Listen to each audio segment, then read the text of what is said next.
Opa, aqui é o experimento 5 de antenas, né? Aqui o nosso grupo consiste no Igor, João, Leonardo e Leandro. Ele é sobre antenas. A gente utilizou como base, além do material disponibilizado pelo professor, o artigo Análise Paramétrica em uma Antena, PET retangular de microfitas com fendas, da revista Inauser, que foi disponibilizado pelo professor no roteiro do experimento. Vamos dar prosseguimento aqui então. Eu vou começar aqui falando a introdução desse nosso trabalho, além do seu propósito científico. Esse documento, ele formaliza todo o confronto de dados entre as três instâncias do nosso projeto. E o projeto, ele não é em uma parte só, ele vai se dividindo, tem várias coisas que a gente precisa para chegar, enfim, no nosso resultado, né? A gente utilizou uma formulação matemática, obtida via referências bibliográficas, livros, textos, parâmetros práticos tirados pela ferramenta computacional online, recomendada, e a resposta física eletrodinâmica real obtida via simulação tridimensional no ANSYS HFSS. O roteiro metodológico exige a transposição exata das dimensões da interface de cálculo para um ambiente de simulação, registrando as discrepâncias reais sem manipulações artificiais. Metodologia analítica e modelagem eletromagnética. Bom, não só de parte prática se vive no experimento, né? A gente realmente tem que também trazer umas contas, né?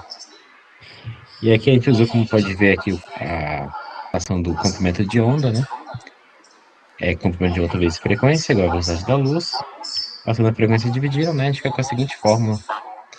E por que isso, né? O projeto da antena biquad, ele fundamenta-se na teoria dos loops ressonantes lineares, no princípio das imagens de Maxwell. Para fim de validação do roteiro, adota-se o meio livre de perdas, no caso o vácuo, né? Onde a velocidade da propagação de luz, onde a velocidade de, propa- pro- onde a velocidade de propagação da onda eletromagnética é dada por C igual a 3 vezes 10 elevado a 8 metros por segundo. A frequência fundamental de opressão do alvo é de 2,4 GHz. O comprimento de onda do meio de propagação é deduzido diretamente, né, pela relação da dispersão fundamental, que eu comentei anteriormente, onde a gente pega a velocidade da luz, né, conhecida no vácuo, divide por essa frequência e a gente chega em 125 milímetros. Dedução geométrica dos elementos radiantes. A estrutura radiante da antena consiste em dois loops quadrados, coplanares dispostos em paralelo a partir do ponto de alimentação central. Para que ocorra a ressonância harmônica fundamental, o perímetro total, P, de cada loop individual deve ser rigorosamente igual ao comprimento de onda inteiro, minimizando a reatância de entrada. Ou seja, esse nosso Pzinho tem que ser igual ao comprimento de onda que a gente acabou de calcular. Como a geometria do elemento é perfeitamente quadrática, o perímetro é expresso em função do lado do quadrado. Portanto, P igual a 4 vezes o L1. Porque um quadrado tem quatro lados, né? O Pzinho, lembrando que é o perímetro total de cada loop, cada quadradinho. Substituindo a condição de contorno ressonante, isola seu parâmetro linear, seria o nosso lado, né? A gente chega aqui lado, é o comprimento de onda dividido por. Aplicando o valor que a gente já calculou anteriormente, né? A gente tem que lambda é 125 milímetros, calculado anteriormente, né? A partir de C igual a lambda F, a gente encontrou que o lado é 31,25 milímetros. Agora a gente tem aqui a análise do acoplamento com o plano refletor. A gente usa a teoria das imagens, beleza? A introdução de um plano refletor, condutor perfeito, FEC, posicionado a uma distância d da estrutura radiante, altera a distribuição espacial de campos. E pelo princípio das imagens de Maxwell, o plano infinito pode ser substituído analiticamente por uma antena imagem, idealizada, posicionada simetricamente a uma distância 2D, cujas correntes possuem inversão de fase de π radianos, que seria 180 graus. Esse é algo muito legal, né? A gente pode pensar na carga e imagem, que a gente pega o nosso plano, e substitui por uma carga só que com o dobro de distância.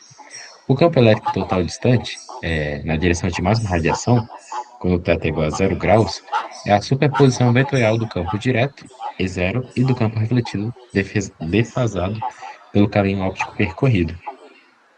E total é igual a E0 menos E0 vezes a exponencial de menos J do escadê. A gente, né, nessa forma aí. Lembrando que K, lá na nossa ondulatória, representa o número de onda do meio, e ela é dada por 2π sobre o comprimento da onda. Beleza, é isso.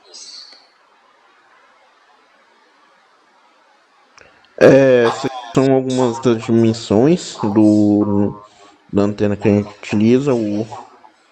Por exemplo, o comprimento de onda, lambda é 125 milímetros. O tamanho do L1 é 30,3 milímetros, do L2 é 84,5 milímetros, do B é 62,5 milímetros, do HS é de 120 milímetros. E o diâmetro, né, é 1,19 milímetros e o tamanho é 265. E a distância é 15,625 milímetros. D. Pode passar. Para obter a máxima diretividade teórica, interferência puramente construtiva, a diferença de fase espacial deve compensar a inversão de fase da reflexão metálica, exigindo que 2kd seja igual a π. Logo, 2 vezes 2π sobre lambda vezes d tem que ser igual a π. E isso resulta em d igual a lambda sobre 4. Contudo, a aproximação do elemento ressonante a um plano PEC introduz um acoplamento mútuo severo, enquanto a distância ideal do campo livre d igual a lambda sobre 4 maximiza o ganho. Ela eleva a impedância de entrada para valores desfavoráveis ao casamento direto com linha de transmissão de 50 ohms. Para mitigar a componente reativa e baixar a resistência de radiação sem necessidade de acoplar redes de casamento complexos como stubs ou transformadores de 4 de onda, otimiza-se empiricamente o coeficiente de reflexão S11, reduzindo a distância de suspensão para a fração subharmônica de oitava de onda. ST, por exemplo, D mais ou menos lambda sobre 8, ou seja, 125 milímetros sobre 8, que dá 15,625 milímetros. Aí as dimensões do plano refletor são delimitadas para conter a abertura física do campo próximo. A altura total H deve flanquear as extensões dos dois loops verticais. 2 vezes 2 L1 é igual a lambda, enquanto que a largura B suporta a extensão horizontal de um único loop duplo. 2 L1 igual a lambda sobre 2. Aí H é igual a lambda, que é igual a 125 milímetros, e B é igual a lambda sobre 2, que é igual a 62,5 milímetros. Tudo bem. No projeto da antena, nós fizemos esse formato, a gente pegou um fio de cobre disponibilizado pelo professor, que ele tinha uma certa rigidez, e a gente começou a torcer ele para poder fazer esse formato de um 8, praticamente um 8 com dois quadrados, e a gente também fez uma superfície de alumínio, que o alumínio ele foi envolto em papelão para poder a gente assim criar uma antena unidirecional, porque a gente conseguiria desenvolver um sistema melhor, e dentro das nossas simulações nós também fizemos essa mesma antena. Pode passar, João? Tudo bem, da função dos dados da ferramenta online, os dados gerados na tela da calculadora online servem como um projeto de engenharia prático, o blueprint do experimento. Eles atuam como uma ponte intermediária entre a física idealizada, o fio de espessura zero, e a realidade construtiva. O algoritmo da ferramenta introduz um fato de encurtamento empírico de K aproximadamente 0,97 para mitigar o efeito de capacitivos gerados nas quinas e pela espessura real do fio de cobre, de 1,19 milímetros, resultando em de L1 da ferramenta igual o L1 teórico vezes o K, que vai ficar em 31,25 milímetros, vezes 0,97, que vai ficar 30,3 milímetros. Portanto, os dados da tela provam o cumprimento rigoroso do roteiro, eles definem a geometria exata que deve ser testada e validada pelo simulador eletromagnético. Tudo bem, do confronto de dados e resultados reais, aqui a gente tem uma tabela em que a gente vai ter parâmetros estrutural, teoria analítica, interface online, ANSYS HFSS e o status de cópia. Nisso a gente tem a frequência de ressonância, na teoria a gente teria de 2,4, na interface online 2,4, no ANSYS HFSS a gente teve 3,6 Hz. Já do lado do quadrado, a gente teria de 31,25, 30,30, 30,29, que está fiel ao roteiro. A distância do refletor de 15,625, 15,625, 15,625. Beleza, fiel ao roteiro, e a altura do refletor também de 125 mm, 125 mm, 125 mm, todos eles fiel ao roteiro. E a gente consegue notar que no restante, também da largura do refletor, ele é fiel ao roteiro. Agora, do casamento, ele possui menos infinito de decibéis, que seria o ideal para a teoria analítica. O interface online ela não calcula. E já do ANSYS, a gente teve 15 decibéis. Então, a gente tem um resultado real do que deveria ser. Pode passar, João. Tudo bem, essa aqui foi o nosso teste que a gente fez. Essa aí foi a nossa antena, que a gente realizou com ele junto com alguns equipamentos do professor.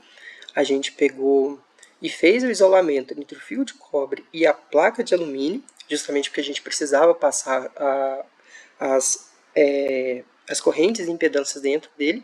E esse telefone ele está rodando um aplicativo no qual fazia a medição da onda que a antena conseguiria transmitir e o telefone receber. Então, a partir daí, a gente fez todo o nosso experimento, a gente validou nosso experimento e a gente construiu uma antena no qual ela é funcional. Pode passar?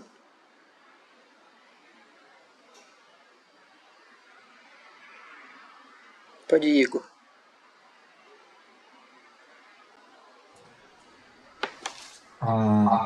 O nosso projeto partiu da parte teórica, a gente foi da teórica para a analítica via elementos finos com o ANSYS e validamos, por fim, na prática, fazendo uma antena com materiais disponíveis. Nós usamos fio de cobre, como o Léo disse, a base sendo de um material refletivo. E não vou entrar em detalhes nessa figura, né, nesse slide com relação ao que foi utilizado, mas basicamente todos os materiais que foram utilizados na prática foram também feitos nos cálculos teóricos e na simulação.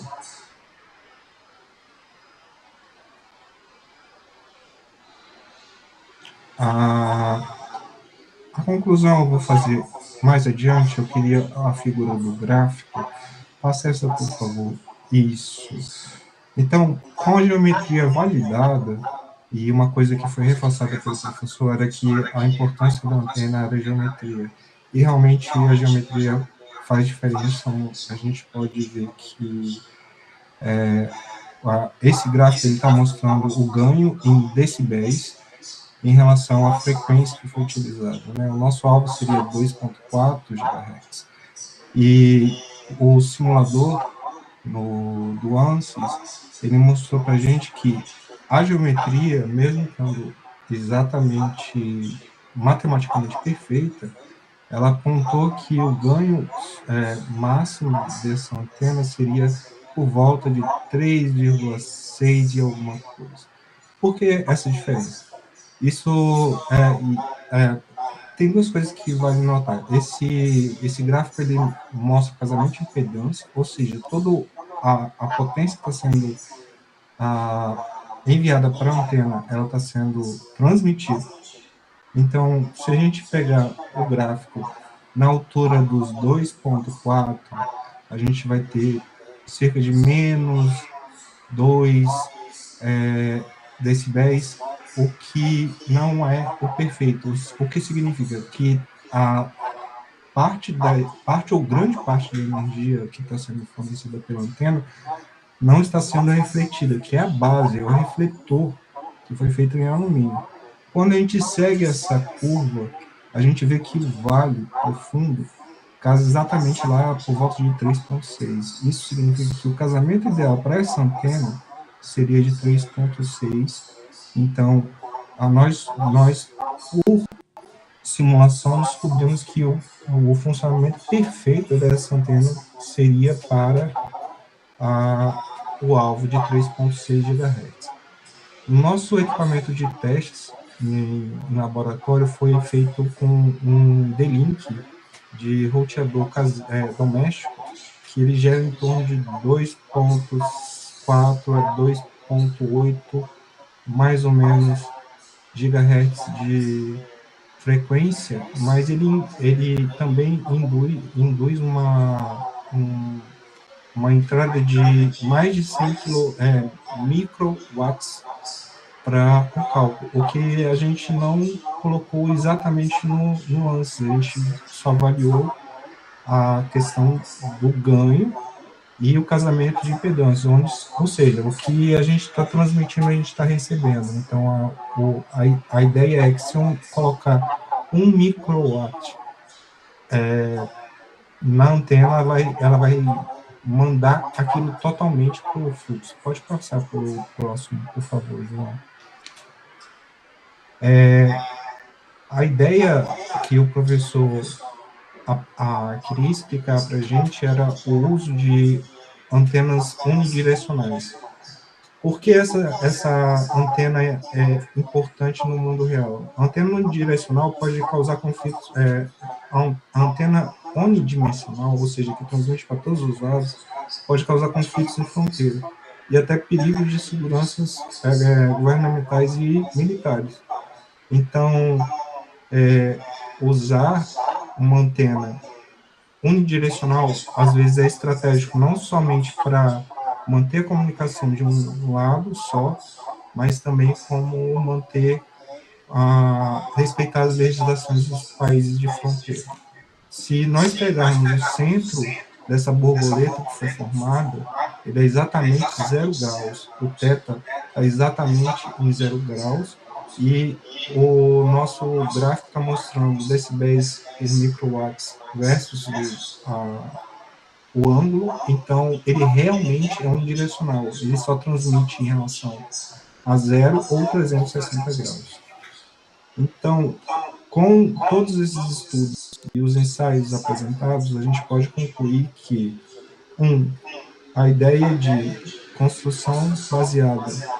João, se você puder voltar 2 slides atrás.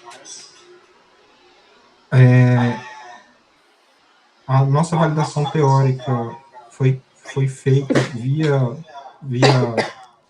ANSYS, que mostrou que realmente a antena é unidirecional.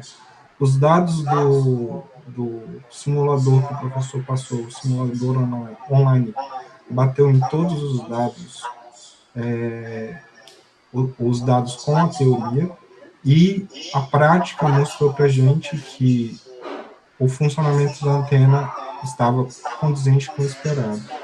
Dado os erros experimentais e a falta de equipamentos como o VMS e um osciloscópio de potência para a gente poder medir os decibéis e milivolts que estavam sendo transmitidos pela antena, a gente não teve como fazer uma comparação direta com os dados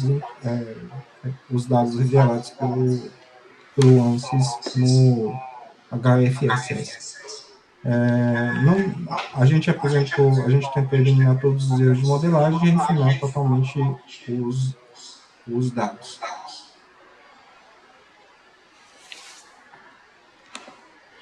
Beleza, esse aqui é a nossa apresentação do experimento 5 e a gente fica por aqui. Muito obrigado. Apresentação da simulação da antena BigPad. Então, o que nós fizemos basicamente foi validar a teoria com os cálculos que foram utilizados para a antena. Então, usando essa geometria, nós elaboramos um projeto. Primeiramente, usando os cálculos do artigo no roteiro e também validação matemática. Então, não vou entrar em grandes detalhes, as referências estão lá e os cálculos estão no site que está referenciado no roteiro. Então, procurem e tirem as dúvidas lá. Estou nomeando o projeto para ficar com o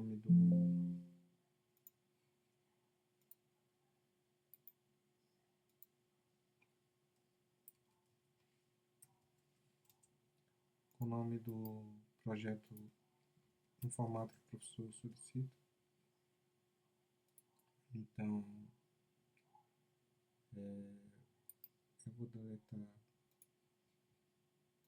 tudo do projeto e começar do zero de novo. Então, entrando no HFSS, a gente vai criar primeiro o nosso refletor.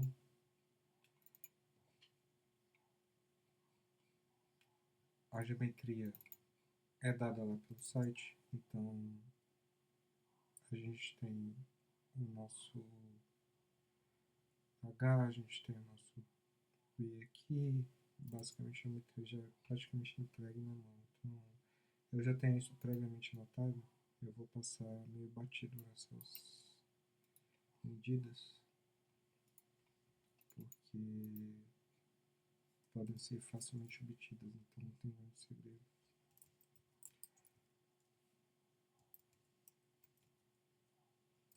Qualquer dúvida, volta o vídeo, olha a referência no site e faça as devidas correções.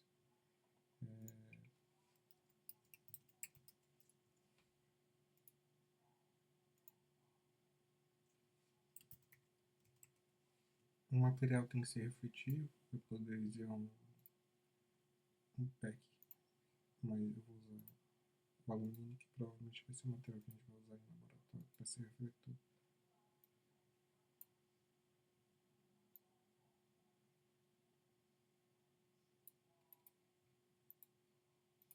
Então, a gente já tem o nosso refletor aqui, agora a gente vai criar as nossas antenas. A gente tem que ter esse formato. Você pode trabalhar com quadrados e fazer rotação. Eu preferi trabalhar com linhas. Então, eu preciso de 5 pontos. E eu já calculei isso. Se você tiver com dificuldade, abre uma planilha e cria os seus números. Então, basicamente, é isso que eu estou fazendo. Estou pegando as coordenadas e copiando coluna. Tá? Direto para planilha.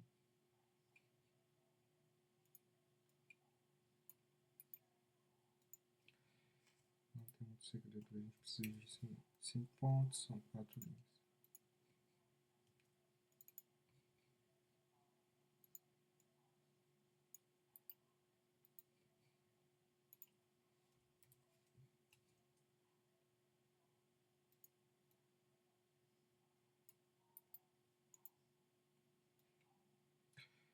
Se você for ninja no mouse, aqui está uma boa oportunidade para você treinar sua maestria, porque eu não sou e nem vou tentar. Então, última linha. fechando nosso quadrilátero, usando, como queiram chamar esse polinômio. Então, eu poderia repetir do outro lado e fazer refletor, mas normalmente isso não dá certo. Prefiro fazer do zero de novo, eu já tenho as medidas. É mais fácil, mais rápido nesse caso do que ficar tentando inventar a roda de novo.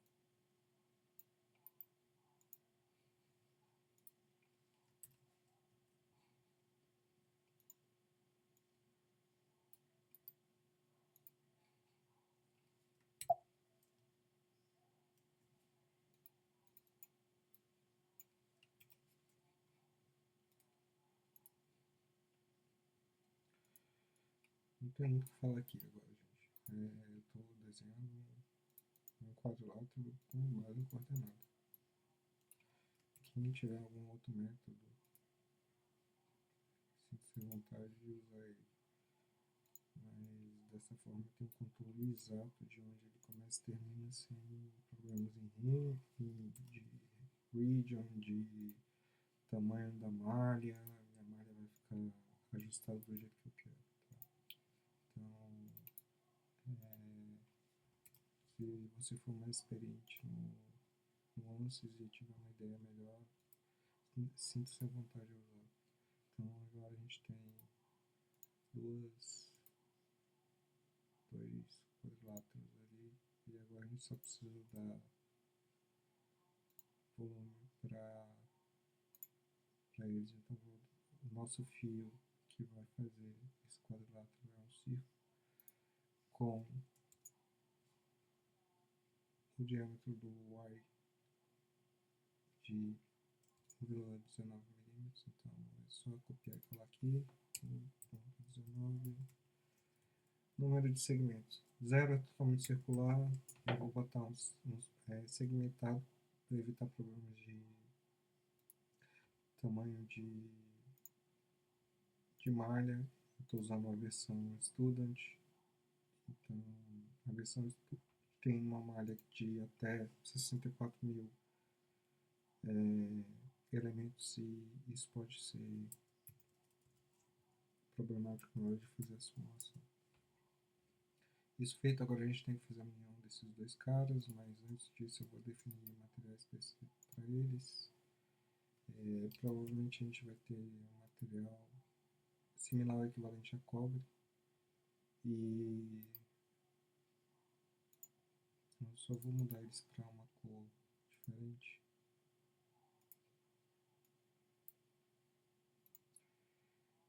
Só para ficar visualmente menos agressivo aos olhos.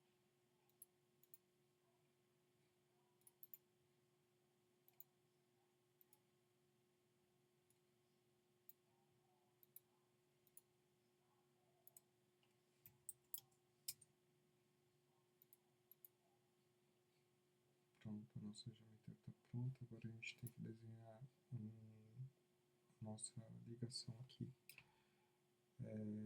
que vai ser nosso suíte.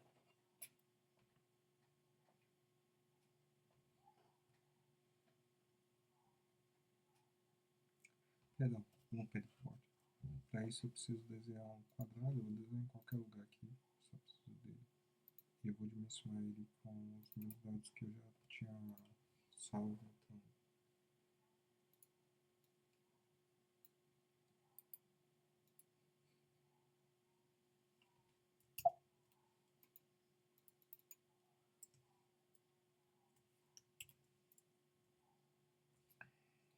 atendem para ficar no eixo x, y e na direção do eixo z.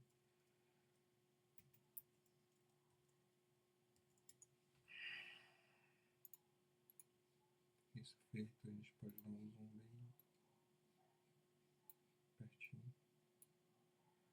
E agora a gente vai fazer uma parte bem importante do nosso projeto, que é ligar essas interfaces.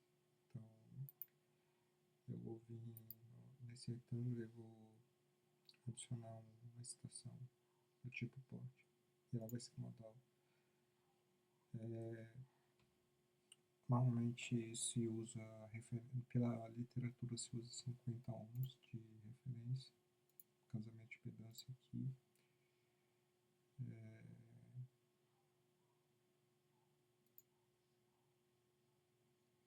Basicamente integrar desse ponto até esse ponto. É normalizar e a impedância vai ser ela mesma. Ok, fechou. Vou botar de volta para o lugar. Agora a gente desenha a nossa caixa que vai ser a nossa region. Você pode usar a region direto, mas eu quero ter mais controle, então vou criar minha region manualmente.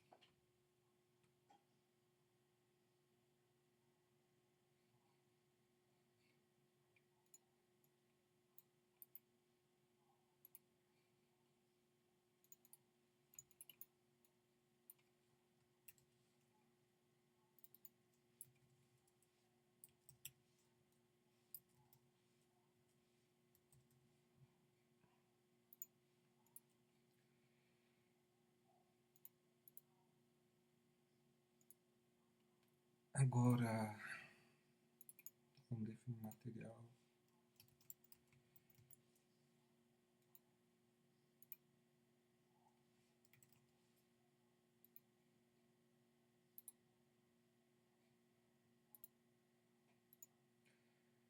Cor, transparência.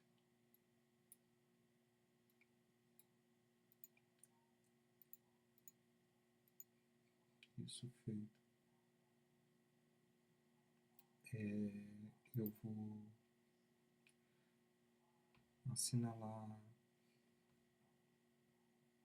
um boundary para ela. E ela vai ser do tipo radiation. Tá? Qualquer nome que tiver, tá valendo. Eu vou pausar o vídeo para poder não perder caso a gravação for. Retomando a gravação, eu vou pegar nossa region e vou ocultar para não atrapalhar a visão e não deixar ela tão pequenininha, ela já é pequena. Então, agora o que falta para a gente terminar o projeto é definir a análise e a radiação. Então, para análise, a gente vem em Edit Setup e Advanced. A nossa frequência já foi dada aqui, 2.4.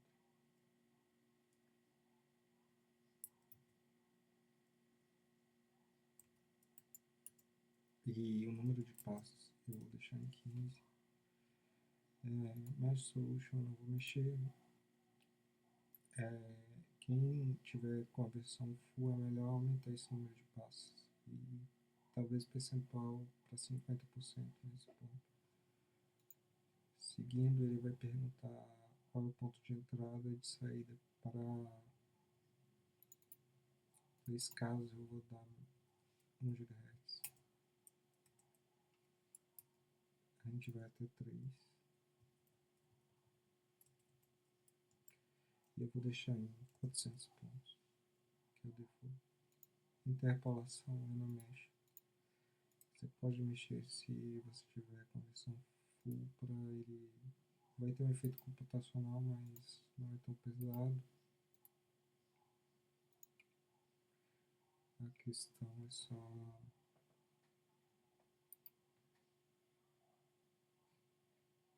tamanho da malha. Eu vou fazer uma análise 3D no ponto 0, parando 360 graus, com ponto 5 de granularidade, mesma coisa. Ponto 5 de granularidade. É isso. Vamos adicionar uma definição também para ele fazer análise em 2D. De 0 a 180, aqui eu vou querer menos, e aqui eu vou querer de menos 180 até 180. Existem vídeos até falando sobre isso, que estão na referência do roteiro. Eu não vou entrar em detalhes sobre isso, porque já é falado. Então, aqui que o objetivo não é da aula, é apresentar resultado. Eu já vou deixar pronto aqui, antes de qualquer coisa, no meu retangular plot, ganho total nesse 10. E eu vou fazer a mesma coisa para a gente analisar o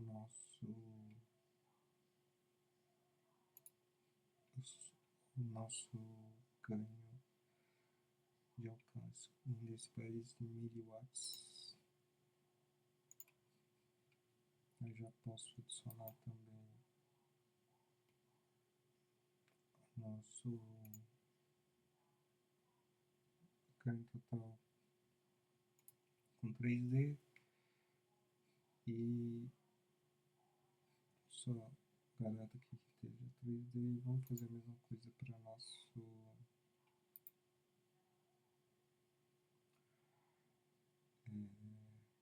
radiation pattern, ganho total das 10. E basicamente isso. Vamos validar. E agora rodar eu volto assim que terminar a análise. Então, nós vamos dar uma olhada no casamento de impedância. Então, o casamento de impedância está dando o nosso ganho maior nesse vale. Então, ele estaria mais próximo aqui de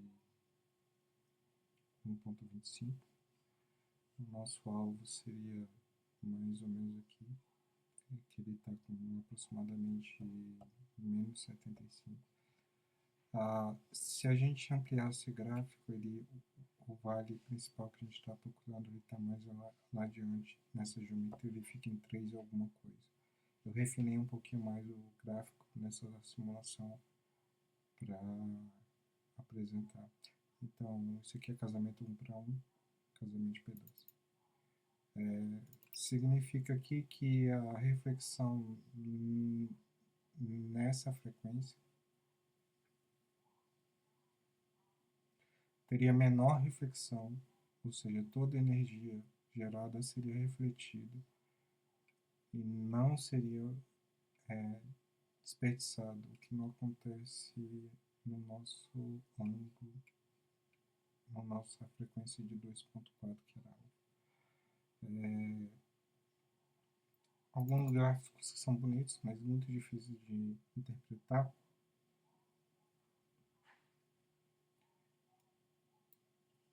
Os gráficos 3D.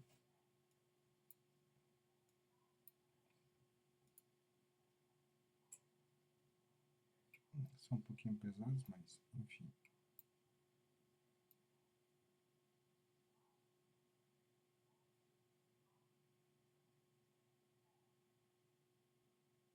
Estou mostrando os ganhos. Esse está numa direção. E essa direção é em θ0. Em θ0. Por que eu sei que é θ0? Porque se a gente analisar o ganho plotado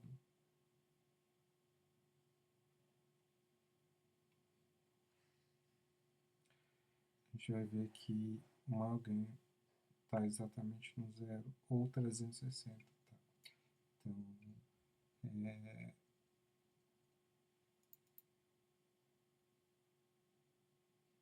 o gráfico borboleta mostra exatamente isso, que nosso ganho, o maior ganho com a frequência de 200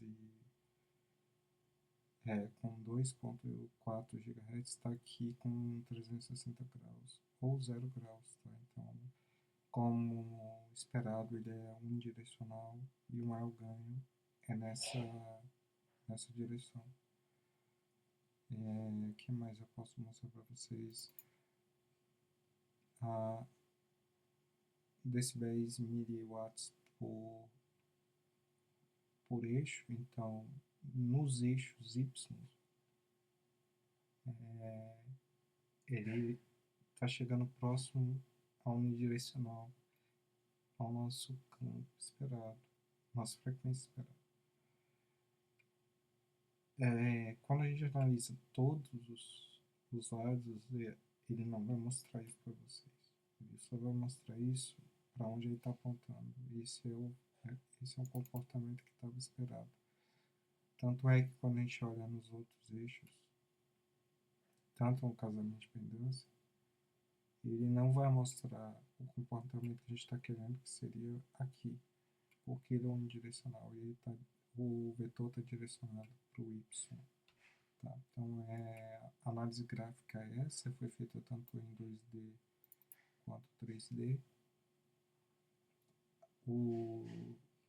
Os ganhos que eu estava falando com relação ao setup, o mesh foi maximizado para ter uma granularidade de até meio grau em relação a θ e φ. Então a gente está com um φ aqui de 360 graus, apontando justamente para a gente teria o maior ganho total. Tá? Obviamente que o ideal, pela teoria, pela literatura, seria ficar abaixo de menos 10, seria a impedância, casamento de impedância perfeita. Ou seja, tudo que eu estou mandando não está sendo refletido de volta, então eu tenho alguma perda aqui, eu perco alguma coisa do sinal que eu estou enviando. Mas, enfim, a simulação está mostrando exatamente o que foi descrito em sala, em classe, na palestra do professor, e também o comportamento esperado para esse tipo de antena. Era isso, agradeço a atenção.